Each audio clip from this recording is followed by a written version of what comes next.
You are listening to Rarely Reserved, a Star Wars Shatterpoint podcast. I am Charles, also known as Omnus. Joining me is your favorite purple-haired, pink-haired droid queen, Sin. Are you ready for this fine episode? Yes, I'm very ready. And to introduce our lovely guest, Aubrey from Momentous Struggle, or LVO TOing fame. Hello, everyone. Aubrey, it's nice that we finally have you on. We had talked about doing a guest episode and then realized that we probably were not quite ready for it. So we had one totally scheduled and then I bailed on you. So we wanted to revisit and you're not coming before AMG. They got to be our first guest, but you're still special to us. I mean, I would have picked them over me too. It's okay. It's all right. Also, hang on. No, your first guest, was that not Izzy? Come on. Oh, I was thinking from the perspective of with both Sin and I, not a Sin stand-in. Okay. Not a stand-in for the mighty breaker of chains. Is that where we're at? Or did we break other things? Breaker of shoulder and elbow. Well, Whoa! I missed half of that detail. They're badly sprained, and I have to go see a orthopedic person to make sure I didn't tear both of them. But yeah, I'm in a sling for a while, and only having one arm is difficult. There's so many things you can't do. Someone else has to put my clothes on for me. That sucks. I feel bad laughing at that. That was like, we're doing a video cast and I'm laughing at you being in pain and struggling to be able to do normal human activities. Wow. Omnus, asshole. It's okay, Omnus. We know and we love you anyway. It's okay. It's all right. Well, I'll kick it over to Sin because I know that Aubrey is basically your favorite person in the Shatterpoint community. I know there's some tough competition near the top of that list, and so it might vary from day to day. But are you happy that Aubrey gets to be your first guest host after AMG? Yes, I am very excited. So 10 out of 10 guest. I'm glad we don't have 10 Aubreys. I haven't even done the episode yet. Sure, 10 out of 10 guest choice. You better be a 10 out of 10 guest, Aubrey. The expectations are high. Next level. All right, well, Aubrey, we gave you the responsibility since you don't spend a bunch of time podcasting yourself, so we just figured, why don't we have you do our topics? So what's the puck for this week, Aubrey? Yes, I have no experience with this. I mean, the way my computer works, sometimes it feels like I have no experience, but it's been cowed into obedience. Let's see. All right, so my puck is a very specific puck. Very specific. Okay. It's Lando Calrissian, but I asked you about the wrong thing earlier. Well, whatever, we're gonna go with it. But specifically from the Solo movie. Oh, so the younger, I don't know if he's more suave. Which Lando is more suave? That's inquiring minds want to know. But Lando from Sin, the you can go first. So which one is more suave? I think no Lando will ever be as suave as the man dressed like Lando that I met at a Halloween party in downtown Seattle. The man was like a gravitational pull. What do we have to do? Wait, now I want to be Todd... this Lando. Can we get Todd to do Lando cosplay? We just need someone to make a cape. This could be arranged. I don't know how Todd feels about capes, though. Dude, Todd would look great in a cape. So I'm going to go... Danny Glover played Lando in Solo, right? I'm not mixing up names. Yes. I'm actually gonna go Danny Glover. I'm a big fan of the Solo movie, and I think Danny Glover is up there and just one of the most charismatic people. No shame to Billy D. Colt 45 works every time. Respect, but yeah, Danny Glover is just a magical human being. But what made you want to bring Lando as the topic? Because I have decided one of my mantras going through life now is from this movie that everyone said was not a good movie, which they are wrong. They were lying. It's a good movie. The line is, I don't like it. I don't agree with it, but I accept it. And that is my mantra, because there are some things that you have to just accept in life. And that scene where he's talking to Han just has stuck with me all this time. And if you were going to tell me that I was going to take a mantra from Star Wars, it's not do or do not. There is no try. There, anger, hate, aggression leads to the dark side. I am one with the Force, and the Force is with me. I could rattle off a dozen more lines. No, the one that I'm carrying through life is Danny Glover Lando being willing to accept things that he cannot control. There you go. So when I asked you to do the podcast, you were like, well, I don't like guest hosting with Omnus, and I don't agree with guest hosting with Omnus, but I will accept guest hosting with Omnus.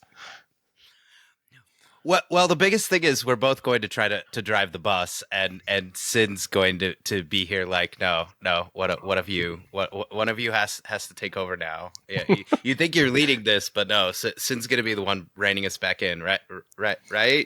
You got your first kid, just not. I'm driving the bus, and you two are having like a slap fight in the front seat. It's a lightsaber duel. Like, come on! It's not a slap fight. It's we can use little shorty lightsabers on the bus. It's fine. Sin, what you don't know is my first time recording with Aubrey, I was a guest on their show, but it was Todd ended up missing it. And I was like, I am not going to rein in Aubrey. I'm just going to go with the flow.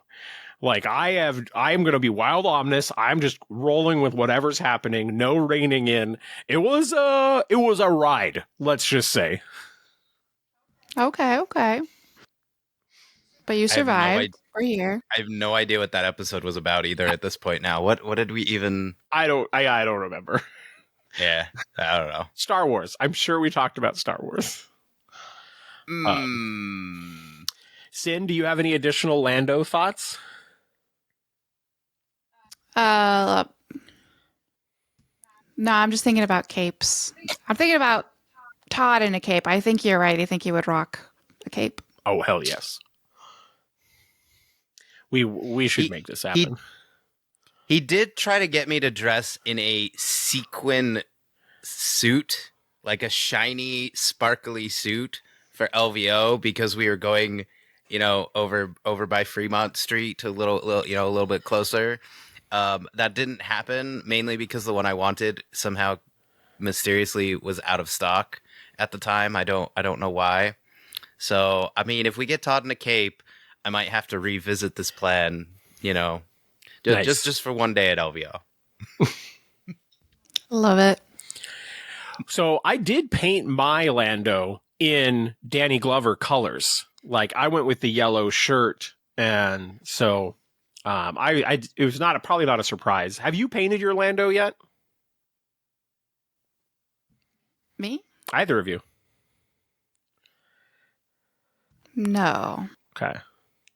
Aubrey? I have to admit something. I don't actually own the Lando box because so here's my reasoning. When that box first came out, I was like, his abilities are gonna be broken by someone at some point, and that person is not me. So I'm going to wait until somebody has broken Lando, and it seems like that hasn't quite happened yet, and so I'm now stuck in this weird gray area of I made a promise to myself that now probably needs to move on. Be the change you wish to see in the world, Aubrey. He is like Oh, the challenge. the second least played primary and like the second worst win record primary or something like that. Like he's very low on the Ghost Deer index, the tracking of like win record in relation to how much they get played. He's bottom left corner, pretty close. So maybe Lando should be your thing, Obs. I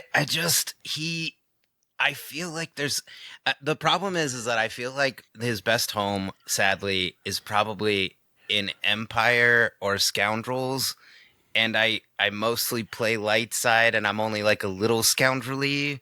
Like I'm scoundrelly when the Mandalorians come to town. So I don't know if I'm the guy. I don't know if I'm the guy, but we'll see. Maybe we'll revisit Lando.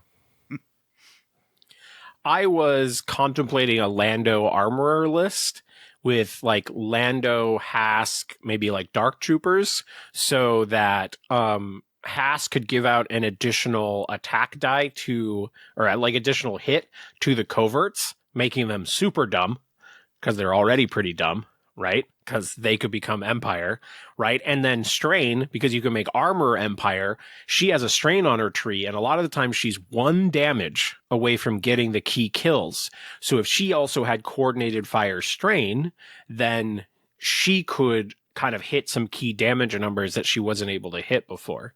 So I think there's some creativity to be had with Lando. That does sound fun. I did not. I will be honest. I often forget that the armor box has the scoundrel tag tucked away in there. I keep forgetting. So, and the funny thing is we all got mixed up because when I was playing Galactic Legends with Andrew and Matt Booker, we were looking for the scoundrel tag on the core set Mandos because we were all talking about this just on Friday, and then. Yeah, and they don't. And I was they're not Mandos or Mercs. Or they're Mandos, but they're not Mercs or Scoundrels. Right. They're not mercenaries or scoundrels. And I'm like, that's like that's Mandalore's motto. Scoundrels and mercenaries for hire. Like that's all of them. What's going on? Well, except for the new Mandalorians, but I'm not getting into that right now. Well, since we're transitioning into like what we've been up to, I got to ask you, since you brought it up, like how was your first Galactic Legends game, and which did you play, or did you already talk about this on your show? I mean, we talked about it over there, but I could talk about it briefly again. It's fine. Like our episodes often land around the same time anyway, so wherever somebody ends up. But also, I'm just really excited about Galactic Legends. So I don't care if I tell the story again. If you've already heard this because you went to my podcast first, well, you should come see Omnus first next time. That's your problem. Okay. Great branding for Momentous Struggle, right? Yes. So, Galactic Legends. We played the first mission, which is not the one with like you can destroy the targets. You're just taking objectives. Okay. And Booker was playing Ahsoka as the Galactic Legend, the big bad or big good. I don't know. And we had ourselves like a sort of Mandalorian civil war because Andrew brought Republic, and I was also going to bring Republic because he was bringing like Shock T 501st, Crosshair 212th. So he was going for like a displacement killy list. And I was like, well, I could bring like Barris and Snips and some clones and like have my own diceless displacement and some movement shenanigans. But I remembered at the last minute that I could play the whole core set Mandos next to each other. Yep. And that's really exciting. Because I haven't played Mandos in a minute. So how was it? Was it fun? Like, what did you like get super into it? You want to do it again? Do you want to try the other ones? Like, what's your vibe afterwards? Oh, it was a blast. So if you haven't interacted with Galactic Legends, the way it works is instead of deploying like your teammate has a squad, you have a squad, you battle together. You deploy like 4 mini squads. So Yeah. so you deploy a secondary as if they're a primary, and then they get 1 support with them. So you have 3 models, and then your teammate has 3 models and 3 models. So it's very interesting. This is actually part of why I wanted to do Mandos, because then they're like all close to each other, and you can do Mandalorians or Stronger together. Pretty easily. Hashtag stronger together. Not hard. Yeah, and also Bo-Katan's bubble is all like immediately all around him. You don't have to work nearly as hard for her protection steadfast bubble. I like it. And so, Sin. Oh, sorry. While I'm thinking about it, Sin, we should poke Lex and we should do one of the Galactic Legends. Yeah, absolutely. We should group chat with Lex and see which one we want to do. Can I put you in charge of printing the stuff out? You actually have a printer. Yeah, I can print stuff out. Okay. Oh, so go on. Sidebar. Is there mixed drinks with this sidebar? Wow. Not yet. But my oldest had to come to me the other day. I know what problem you're having, and asked me, "Do we own a 2D printer?" because oh my god, that's amazing!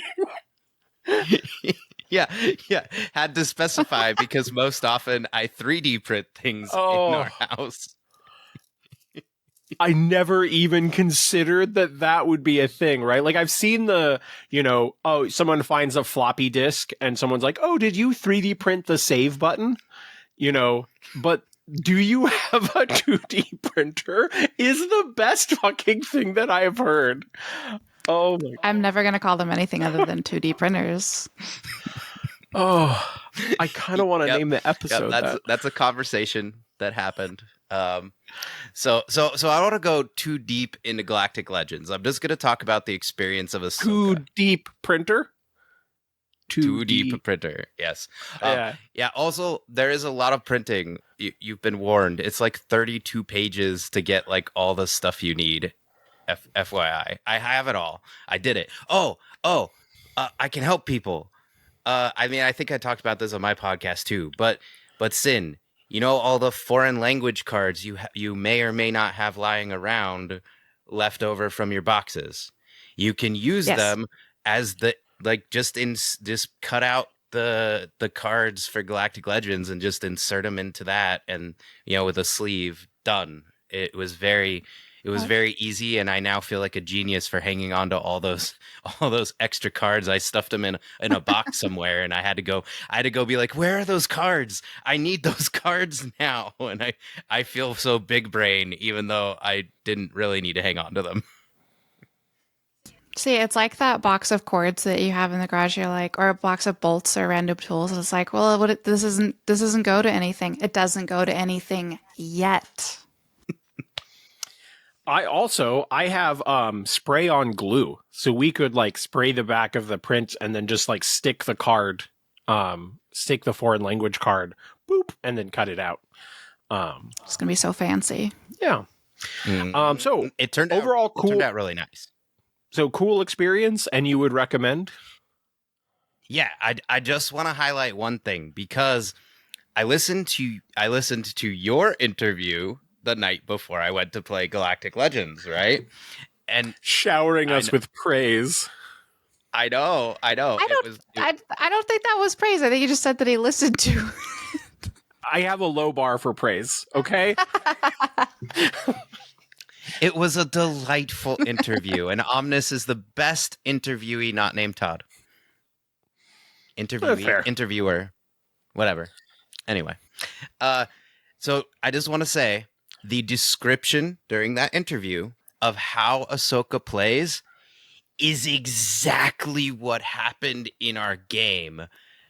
Like, her mechanic of like giving out conflicted tokens, like, so instead of wounding someone, I mean, you get the wound, like you move the struggle tracker, like you got a wound, but then it's like they didn't get wounded, they just reset, on the spot. They don't even have an injured token. It's like, oh, I'm okay. I didn't die. Except now they have a conflicted token. And our game turned into the highlight of the game is we're still learning. Like, the mechanics are different. I'm not going to go into it because this is like, it's not our main topic is Galactic Legends. But we realized we needed to keep our secondaries alive because Matt was going to gain a huge advantage if he wounded them, because he wounded both Gar and Bo on my side. And then we went, oh, the way this is going, if he wounds one of Andrew's secondaries, we're going to be in trouble. And so we tried to run Crosshair away from Ahsoka, which is also hilarious because he like kind of like aggressively moved up, took a shot at Mando, and then like took a forward objective. And we're like, yeah, we got him away from Ahsoka. But neither of us realized that we had left Shak T. Like, she was down from like all of this was happening on an elevated point, and Shak T was like down on the ground below all of this. And Matt went, wonder what Shak T's doing right there. She already had like 4 damage on her from like an earlier attack. And he was like, it'd be a shame if Ahsoka just hop skippity jumped down there and took out a Jedi Master with 1 hit. And yeah, we lost. Nice. Well, that sounds fun. Sin, I think, again, we poke Lex. I think unless one of you want to play the big bad, I feel like I should play a big bad and have you and Lex against me. Oh, okay. But yeah, we'll figure it out. All of them are fun. I think I'm less interested in playing Anakin. I think Darth Maul, Asajj, or Ahsoka would all be super fun. But let's bounce it over to Sin. Sin, I know you do. But Sin, I know you are injured and probably not doing a whole lot of painting right now. But prior to injury or anything, did you get any painting done? Have you been doing any list building? Anything that you want to share with the listeners who have missed you? Well, I mean, I was gone for a week and then I was gone, and then I got back and then I bonked myself. So, funny enough, I am painting a Legion model, but I'm not playing Legion. Don't worry. I'm not leaving. I'm just painting a Legion model. So it's Star Warsy, but I can't paint it right now because I'm Sans arm. They have tauntauns, Aubrey. I wanted to paint a tauntaun. Okay. So Did you paint a tauntaun? I'm painting the tauntaun. Well, I'm in the middle of it. It's got quite. Yeah, I don't know if I just assembled it wrong, but I had some pretty big gaps, so I ended up having to green stuff a lot of it to get it looking the way that I wanted it to. But I'm very excited. So I'll have a tauntaun, and I think I sent a picture of it to Omnus, but I made a special like icy base for him that took way too long. So hopefully cool. I'll be able to. Thank you. So I'll be able to post my tauntaun, but that's like the only thing I've been able to do. I assembled the Iden box, and then I haven't been able to do anything with it yet, but that's hopefully the next thing I get to do. Let's see. From my side of things, I am in a small I was just kind of doing like some touch-ups to characters. Like, I was getting Mother Talzin touched up, and I was touching up Savage and trying to get my kind of next list ready to go to try. But unfortunately, like, we ended up with an even number at the event on Saturday, so I didn't play. I was like focused on recording. I wanted everybody else to get in games. If anybody had to drop or leave early, I was going to jump in. But I just got some games recorded, so very happy about that. And kind of just figuring out what do I want to do after I get to like actually try Mother Talzin. And I have been doing some organizing because I got these new Ryan had shared them, where it's just like this like magnetic closure case that perfectly fits hard sleeved character cards. It's meant for photo storage, but it's not so tight that it has to just be 4x6 photos. So it's absolutely perfect. So I've been doing like some nerd organization with my Shatterpoint a little bit. Very excited about that.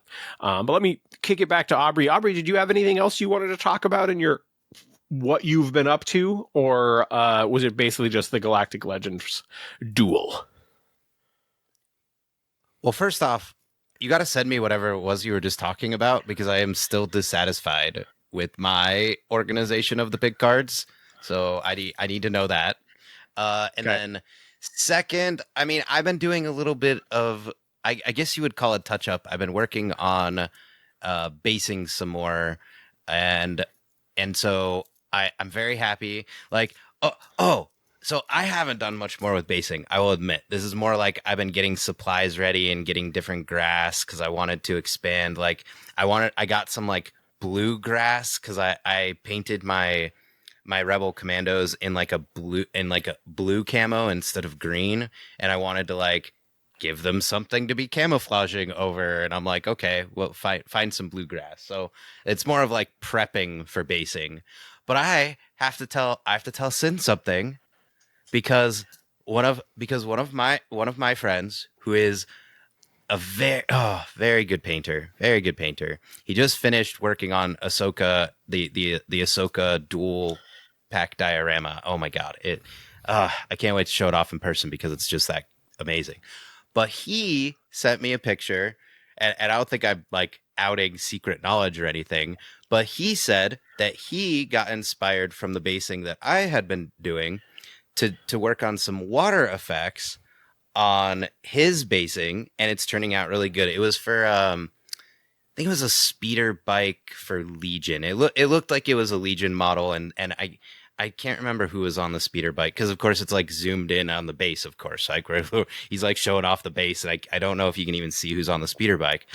But I have to thank you, Sin, because the reason I started changing what I was doing with basing and working on extra basing is after hearing you talk about what you did with basing. So now it's like this giant chain of basing love that's gone all the way to somebody else who's like a phenomenal painter. I think he's a great painter. And he's like, oh, I got inspired by Aubrey. And I'm like, the guy who paints the like kawaii eyes on his models by accident. So, but that's only because you inspired me. It's an inspiring train. It's all about Hype that generates hype. Oh my. It's all about that What base. did Omnus About that say? base. It's all about that base. Not Megan Trainer. Trains like choo choo. Oh, I can't not.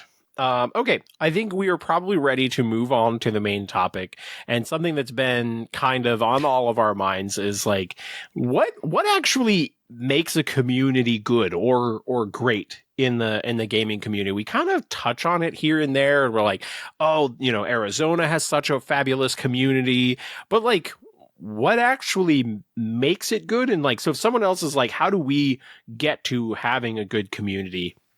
And so I thought I would just start off with the most base level and go, how much does the amount of people matter to having a good or a great community? Like, can you actually have a great community when you just have a couple of people or 4 people? While you two are thinking about it, I just like one of my initial, like, as I've been a part of so many gaming communities that I feel like when you cross the like 8-person threshold, then things like expand exponentially, right? And you just get a lot more hype. A lot people always have different people to play, and it really crosses a key threshold. So my gut is like there's right around this 8-person threshold is where like the community really starts feeling something special. You probably can still have a good mix of people, but like there's something about hitting that 8. But Aubrey, bouncing it over to you, what are your thoughts? Does the amount of people matter? Can you be good at any threshold?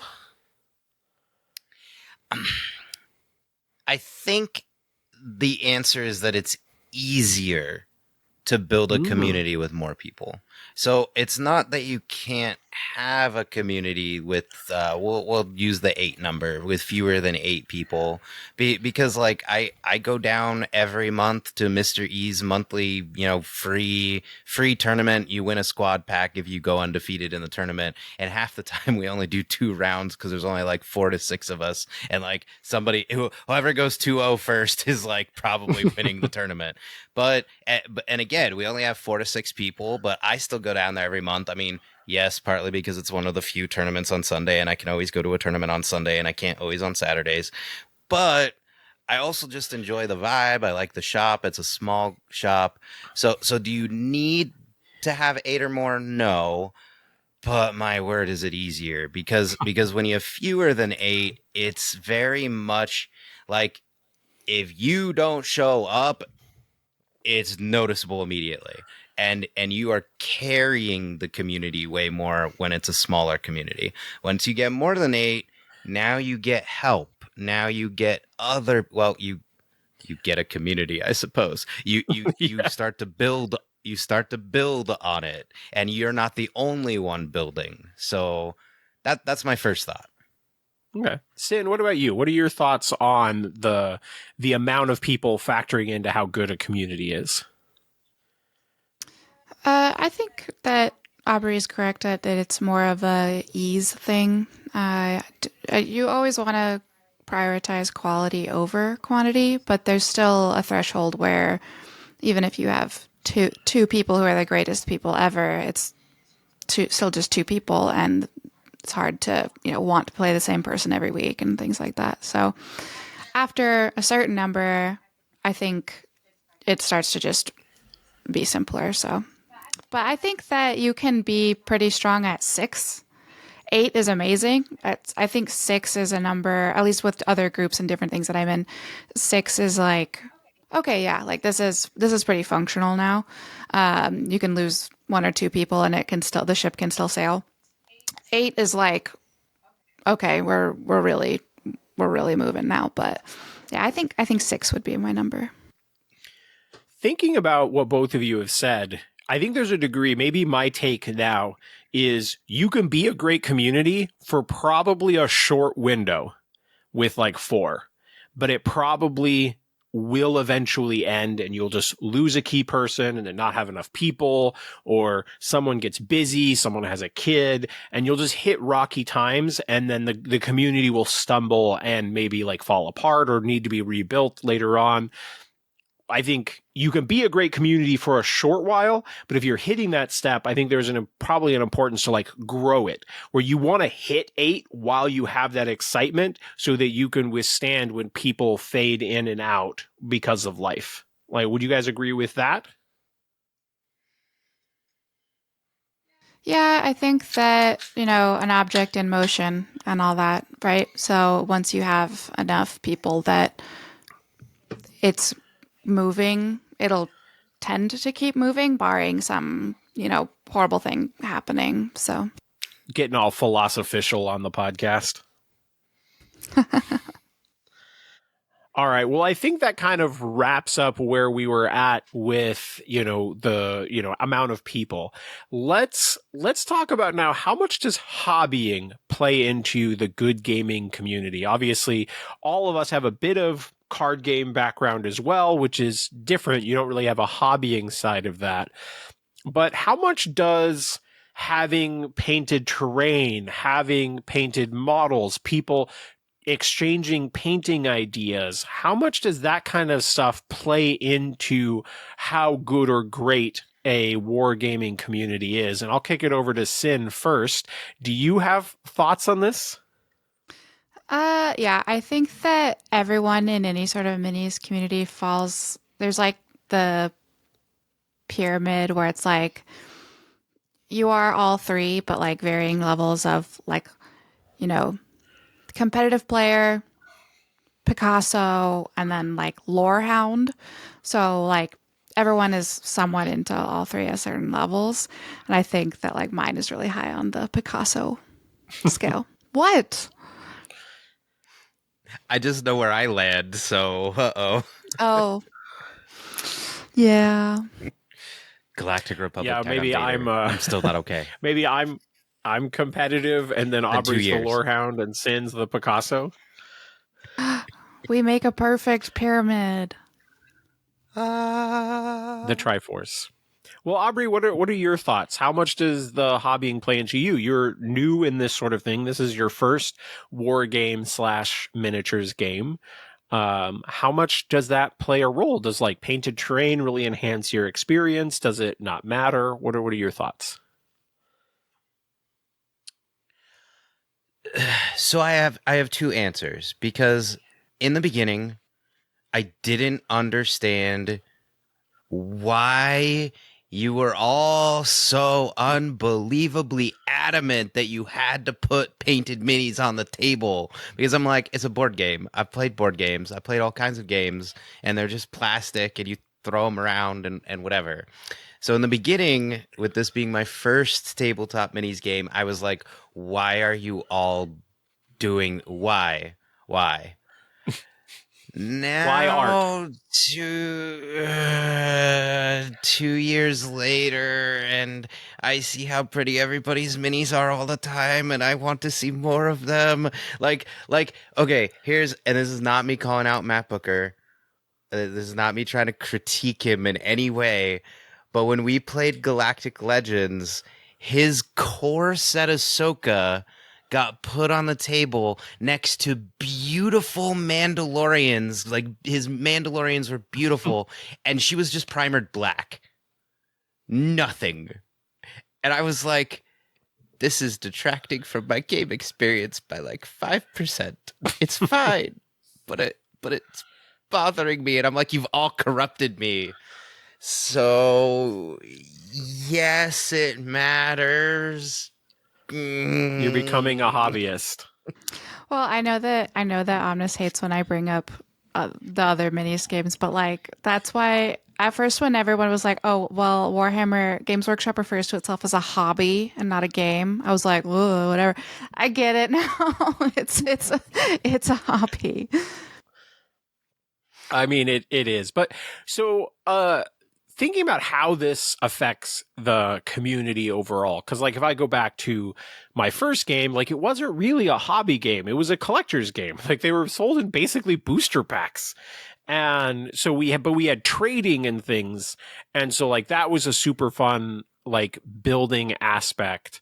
And then, going on to War Machine, like my primary opponent hated painting, but he was always trying new lists and stuff. So his contribution was still different than the hobbying side.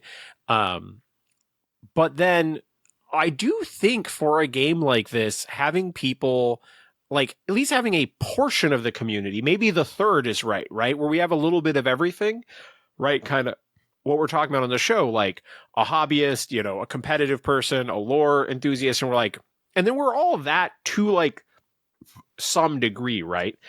And so I think if I'm just gut on the spot, I'm thinking if at least like 30% of your community is kind of embracing the hobby part, doesn't have to be good at it, but just like, working on terrain, right? Trying out different paint schemes, like even if it's weird Picasso stuff, right? Where you're like, I doing this abstract brush flinging at my models or whatever. I think just having that sort of visual creativity, and like I've seen people come over to talk to me about Star Wars Shatterpoint just because the black and red and silver terrain was very striking and it caught their attention. So I do think it's an important aspect. I don't think everyone has to be into it. Aubrey, do you have any additional thoughts on the hobby side before we move on to the next question?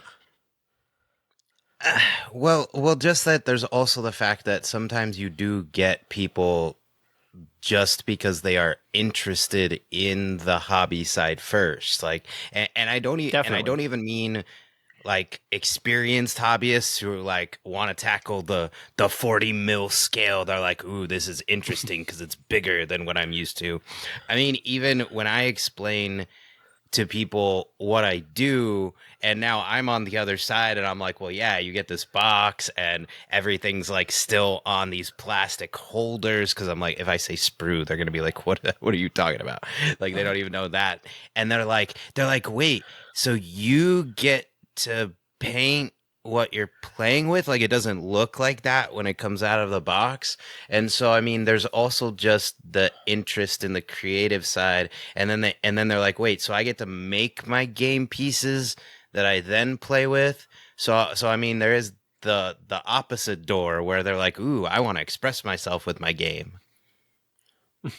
So you're saying that the stuff comes between two sprues? And That Sin's joke. cringing. That joke was a momentous struggle. Oh, All right. boom. All right, Sin, do you have any additional thoughts on the hobbying side contributing to the community? I think it can be, like I say, everyone is all three, and it's not static. Like, even it changes model to model. Like my love of the lore of a certain model might actually eclipse my want to paint it or what have you. So it can move in flux and be different for different things. So try to encourage if people are like, well, hobbying isn't that big of a part of it for me.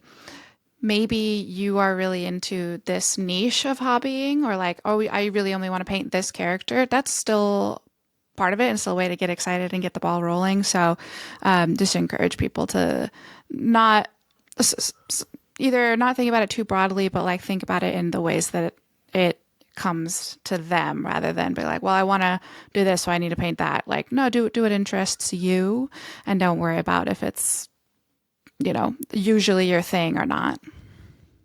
Yeah, I think that's all good points. All right, let's talk about people bringing the competition side to a community. And like, there's a part of me that thinks that like, to a certain extent, the competition side may be like the least important, right? Like, I feel like you could absolutely have a great community without the competition side. Like, I don't think it's a prerequisite, but then there's this other side of me that like, if you think about the competitiveness from maybe a little bit of a coaching perspective, I think one of the things that has helped me grow communities so much in the past is when people are struggling, having someone who's very competitively minded, or maybe even multiple people who are competitively minded with different things, to help someone out and be like, man, this is the character that I want to try to make work. And you're like, all right, well, if you want to make that character work, here are the best other things to go with them to enhance that plan. And you change your mission or that sort of thing. Or just someone who's like, I am playing a list that is supposed to be good. I've heard on the internet it's good. What is my issue? And like to be able to talk with them about some of the subtle things like, hey, you're not seeing all of your different ingress point movement, and like being able to help people level up their game, because I think it's something that everybody to a certain degree wants to feel like they're getting better, whether it's painting, whether it's, a bonus episode challenge where they have to like remember quotes from different movies. You want to feel like you're good at something. And I think having people who can help people along that journey probably can keep people motivated. But I kind of jump started this one, but let me kick it over to Sin. Sin, do you have thoughts on the competitive player contributing, right? Because you've been in a part of a bunch of communities. Well, I mean, we're all playing a minis game at the end of the day because we like some form of competition. Otherwise, we'd just be playing, any sort of TTRPG like Dungeons and Dragons.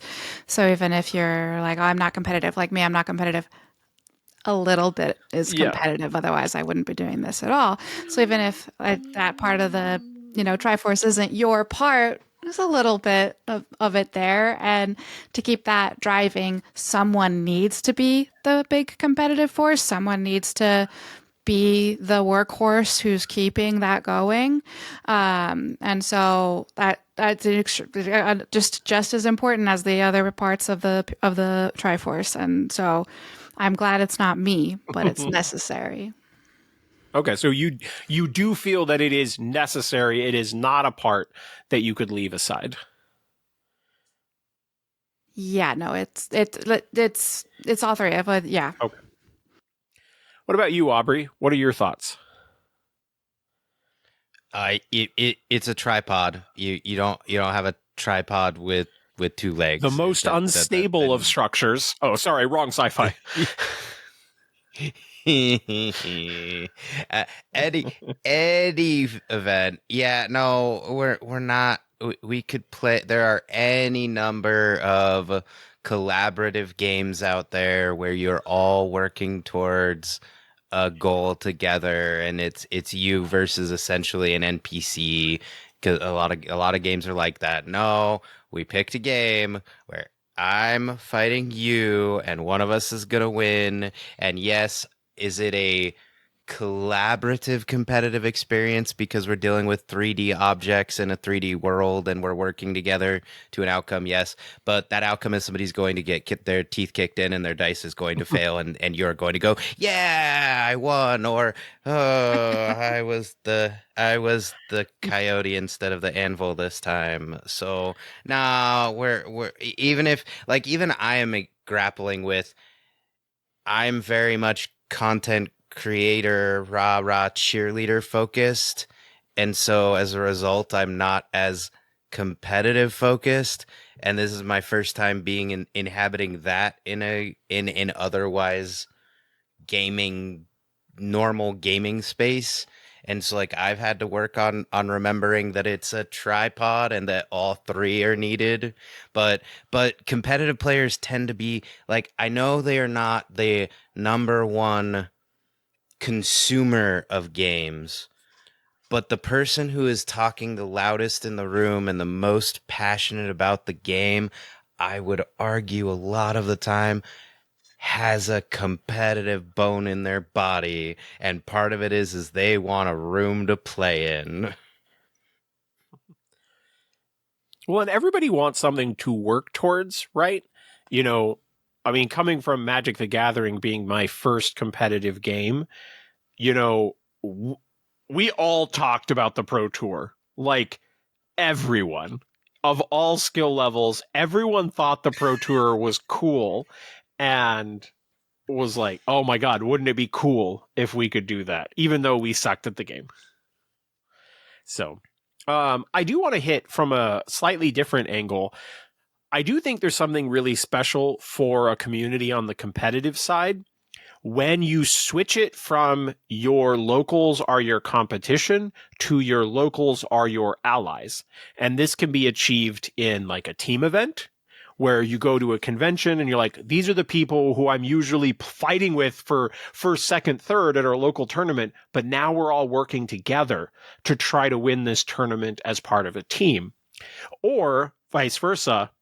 One of my favorite events of all time was the Intermountain Cup in Utah, and you would play individual games, but you were earning points for your store, and you did not play against your store until you had to. And so suddenly we went from being each other's competition to like helping each other out with all of the lists and our plan and rooting for everyone. And like everyone from your store, you're rooting for them and wanting to know how they're doing every round because they're racking up points for the store and you want your community to win the event. So I do think it's really important on the competitive side. If you want to push, maybe you can be a great community and not do this. But I think when you hit that like upper fucking like S tier community, you want to work in some of this stuff. It doesn't have to be all the time, but maybe once or twice a year where you get to turn your competition into your allies. I think it levels up that competitiveness and like also dissipates any of the animosity, right? Where you're like, man, Aubrey's won this event like 4 times in a row, right? Like, am I ever going to beat Aubrey? Aubrey, you No one seem to says like, that on while I was this. talking about that, you were absorbing information. Do you want to share what you were thinking in that moment? Oh no! I don't know if you're ready for what I was thinking because, like, even in Hit me. Phoenix, there's only so many stores that can like support that idea that you're talking about because really we have like kind of a west east thing going on, although I think we could do something with like the west east side in Phoenix. And I'm using Phoenix as the example because of course I'm most familiar with it, but also we do have a large group. But Omnus, you know what we could do? It'd be fun, although I don't know how we would do this because we're basically hanging out in each other's pools all the time. But now I kind of want to do like a Momentous struggle versus rarely reserved versus rogue support. Like you could do some, we could do some sponsoring of some teams here. Like Yeah. that could be a fun side event. But then I'd have to make all of you travel to the same con as me.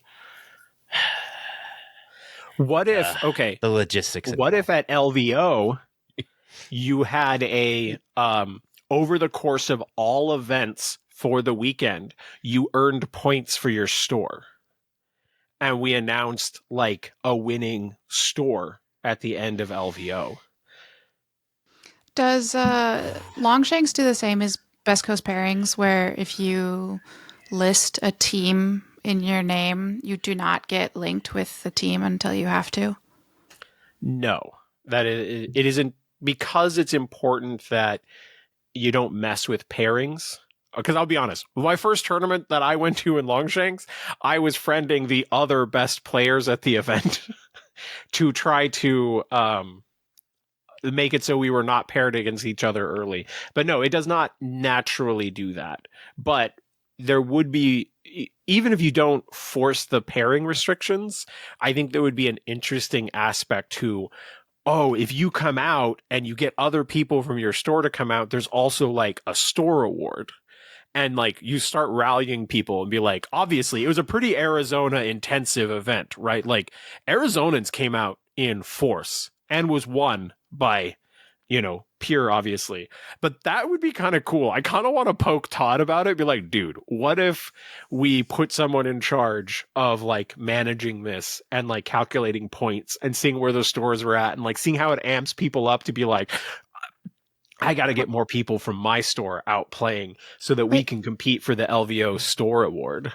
It's Store Wars, Omnus. It's Store Wars. It is Store Wars. Oh my god. All right, Todd. I know you're listening. Can we make this happen? Can we do Store Wars? Oh my god. Hey, okay. I'm sitting right here. I could talk. I could talk to the guy. Like, come on. Who else is running LVO? Come on. Okay. Todd knows that you have broken up with him for sin, and so I think I might have the closer boyfriend relationship with Todd. Wow. Sin, I know you're in range. You got to throw a shoe at him or something. Bah. I'm a little.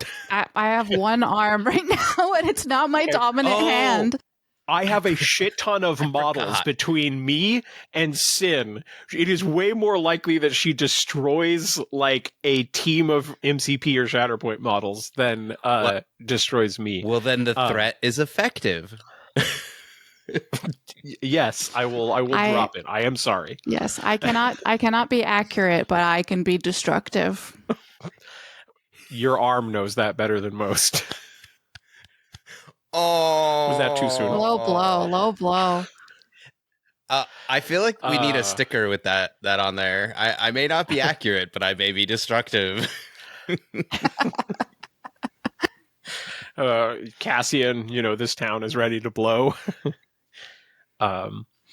Okay, so we talked about competitiveness. We talked about hobbying. We talked about the amount of players. How important is it for people to be just bringing a variety, right? And this could be variety in lists. This could be variety in missions. This could be variety in terrain.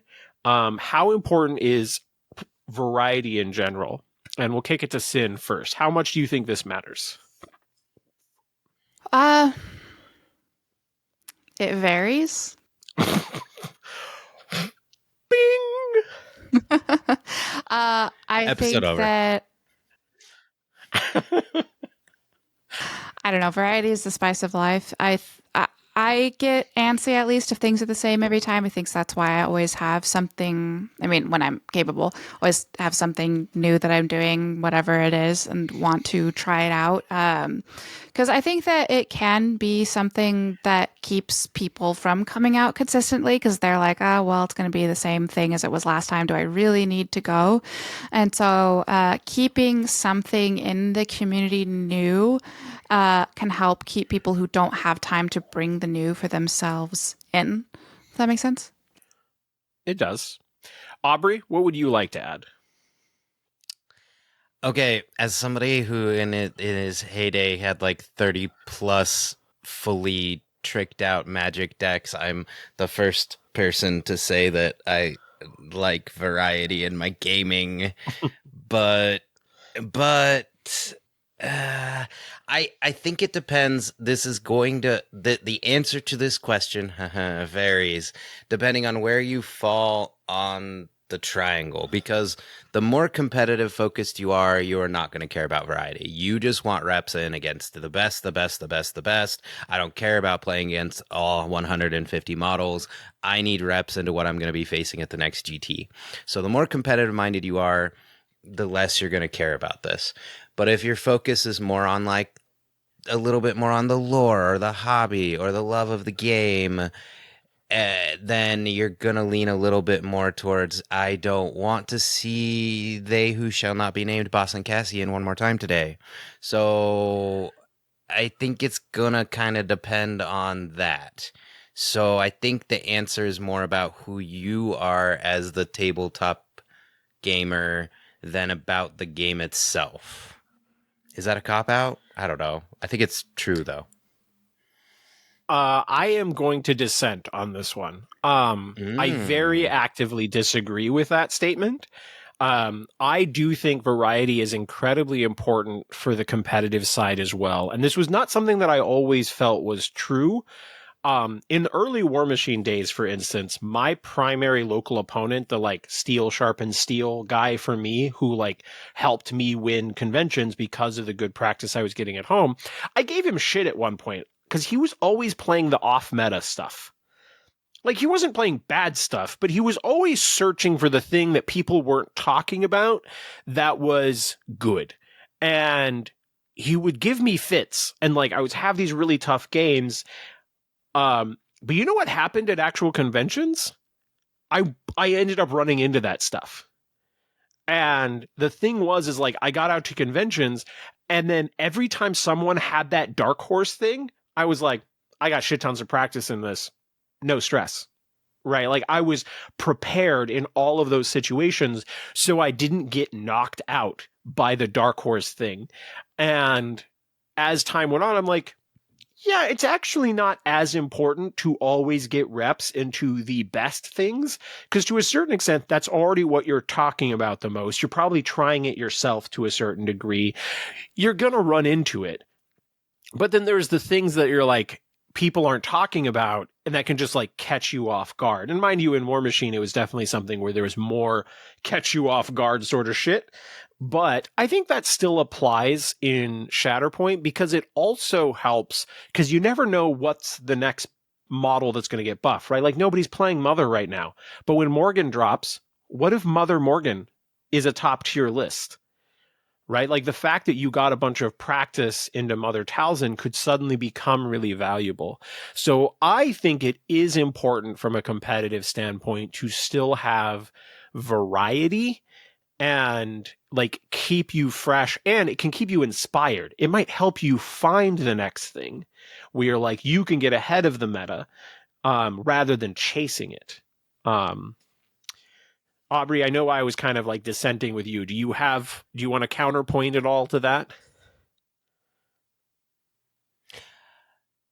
Yes, I will say you already took away one of my objections, which was that I'm assuming War Machine had access to way more dark horses than Shatterpoint does in its second year of the game, right? That's a different point, but go on. Yeah, I'm just saying, larger pool, right? It was definitely a larger pool of models, but War Machine in like my heyday, there was like very specific top tier lists, and like very little other things really like messed with those things at the top, and they were at the top for years. And the next tier below was a fairly significant tier below. And so it's not in the way of like Dark Horse like truly like hangs as much as you would think, but I saw time and time again, but this has been true, I feel like, in everything. There's always been that hidden list, and then someone finds it, and you forget that nobody realized that that thing was great for years or 6 months. I think if I am listening to both of you, I think it's just that you're like there's a view difference, even though you're both talking about variety. I think that one of you is like looking through the competitive filter and seeing variety as like a positive sort of obstacle. Like this is the gauntlet I need to get through. Is the variety of these are a gauntlet, and the other view is, well, variety is just there. I don't care about it, and I want to focus on what I want to focus on. The variety doesn't matter to me. It's just something that is not adding to my experience. It's something I have to get through. If does that That make sense? that's fair. I think you could definitely Ooh. argue that variety doesn't necessarily enhance the competitive experience. But we're obviously at a point in time where people are complaining that they're getting sick of playing against Boss and Cassian. And if you go back to this time last year, people were getting sick of playing against Aiden and Kanan. And you go back to November the year before that, people were sick of playing Vader all the time. My gut is that people want variety either way. But There's like a sweet spot, I think, with miniatures gaming and yeah. and variety in the competitive realm, where like you want enough to be competitive, where you're like, okay, I'm not playing the same list every time, but not so much is competitive where even the top tier players are like, I don't know what that unit does. I've never even fathomed it.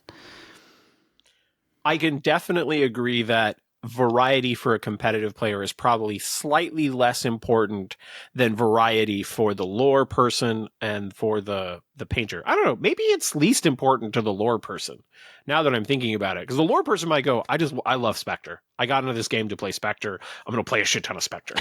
And it doesn't matter. Like, variety doesn't matter. They came to play their favorite characters. If they get to play Vader every game, they're happy. But I don't know. I feel like we've had a really good conversation overall, and I hope the takeaway for people at home is going, well, what ways does our community need to improve? And because this has been a big question for myself, is like, how can I help level up our community? And I think there's stuff like getting more people traveling to other game stores, getting more variety in the terrain. By the way, thank you, Aubrey. You printed stuff for me. That tape, my Mustafar table has been such a hit. People have been talking about it so much, and you printing stuff for me, huge help. So big shout out. Um, but do you guys have any closing thoughts on this topic of like what makes a community great? Because I think we probably could have gone through like 10 more things, and we just don't have time. Sin, why don't we do you next? Do you have any other things that you just wanted to make sure we squeezed in here?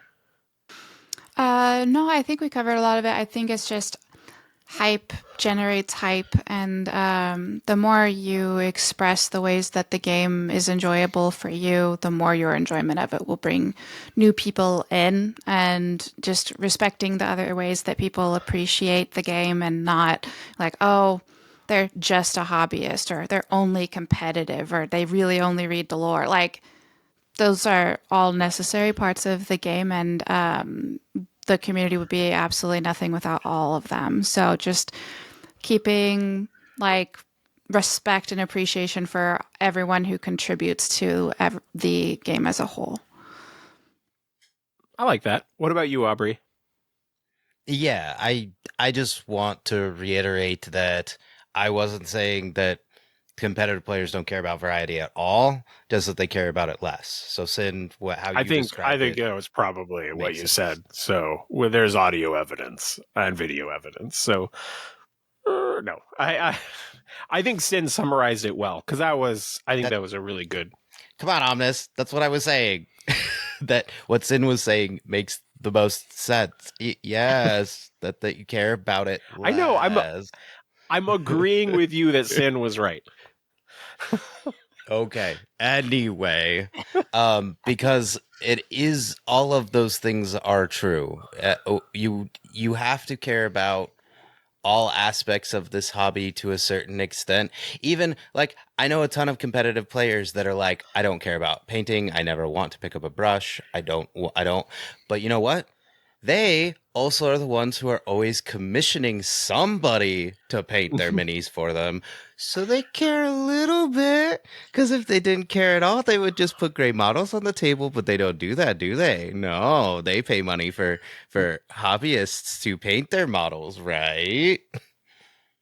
We didn't even talk about like the economy of it, like supporting your game store, not Oh, just God, we 3D could keep printing all going. the models, commissioning, painting. Like there is so we could do a part 2 with this at some point and just do all of the additional things that we could talk about.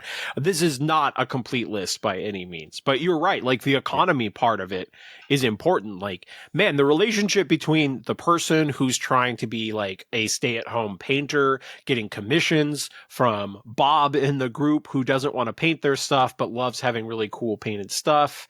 And part of why I always try to have a little bit of painting stuff in my podcast is it's so special when that person who's like, I never cared about painting, but I kept hearing you talk about painting. And then I finally got my first all painted team and I loved it. And thank you for helping me get over that threshold because it has made my experience better. And I know that doesn't apply to everyone. Some people literally don't care. But Aubrey, did I interrupt you there? Did you have more thoughts to add? No, that was the conclusion. Although, I will tell you, there was at least one Magic pro that drove me insane because that guy knew nothing about the story of Magic, the lore of Magic, anything. I can't remember his name. Like, all he cared about were the stats on the card. He's like, it could be a blank card with just numbers on it, and I would be happy. And I was like, what do you I'm like, what do you mean? Like, and I was a pretty competitive Magic player, but like I like the art and the story and the other words. And it's so yes, there are of course extremes in every community too. And you know what? That's all right. That's fine too. So you're saying, but Wizards of the Coast did it? Maybe. All right. No, that was a hitting pro our player. That was him. All right. So our normal closing is figuring out if we're early reserved. Aubrey, you brought Danny Glover Lando. So starting with you, do you think Danny Glover Lando is rarely reserved or is he commonly reserved? Oh, What do you is there think? a level above rarely reserved? Because I'm pretty sure he's above. He's like S tier rarely reserved. He's he's like never reserved. Wow, because I'm going the opposite. Yeah, no, I don't direction. think he knows that. I'm saying he's the gambler. I think he's always the person flipping the next card. I think he's the kind of guy who would have a character in reserve all the time because he's always gambling for the optimal play and maybe even stacking the deck. So I'm saying he's like always reserved. So Sin, you're going to have to be the tiebreaker here. Where does Danny Glover Lando land on the reserve tracker? I'll say he Landos on cheating the system and is therefore definitely not rarely reserved. Now, you could argue that he never reserves because he's always stacked his deck. So he never has to reserve because he didn't shuffle. Or he shuffled, but he skill shuffled. He still's, Yeah. But I think the core of being rarely reserved is accepting what the cards give you and solving that problem there. And I don't think that's Lando. Aubrey, have we convinced you, or are you still thinking that he's superior reserved? No, because I think I don't think having a card up your sleeve and stacking the deck is reserved behavior. You care too much about winning. So I think his plan is to make sure that the top of the deck always gives him what he needs so he doesn't have to reserve. All right. So I'm modifying my answer. He's got the secret third option of he doesn't need to reserve. You don't have to waste force when you stacked your deck, is what you're saying. Yes. Yeah, there you go. All right. Well, I think we will close out there. Aubrey, I love your podcast. You want to take a second and shout out the, one of the best Star Wars pew casts, because I got the shirt with all the pews on it. Yeah, pew pew pew. Yes, if you would like to hear more of my shenanigans and hear about the pigeon driving the bus, that's usually what's happening at my podcast. That you can find us at. I did not know that was a book, for the record, until your podcast. How do you not know these? Sin, save me. Todd. Did you know I did that not was a know. book? Do you know what book we're talking about? The pigeon driving the bus was a reference to a kid's book. No, I have no idea what you're talking about. Okay, I know what I'm bringing to LVO next year. You're all getting story time from Aubrey. Okay, all right. But anyway, Momentous Struggle. We are a Shatterpoint podcast with my, he is the progenitor. Ooh, I'm going to use fancy words of Momentous Struggle. Todd created Momentous Struggle and then allowed me so graciously to join him shortly thereafter. He did like the first, I think, 10 or 12 episodes by himself. So please come see us, listen to, I still say this. I'm sorry, all of you, I abide by this. Todd is the best podcasting voice out there. Like he just, the sultry voice. I can't even do it. And he can't hear it. It's great. So come see us. You can find us on all the podcast platforms. Sin, you got to have your first invite on someone from the community to be your guest. Do you have any closing thoughts for Aubrey or the experience? 10 out of 10 guest, 2 out of 10 internet connection. Not wrong. Oh, not wrong. That might have been a compliment to Aubrey's internet connection, to be honest. Yeah, 2 is too high. Too high. But she obeys the Sith rules. There can only be 2. So we'll close it out there. We love you. Go listen to Momentous Struggle. Thank you for tuning in to the video episode of Rarely Reserved. Later, nerds. Comm signal lost.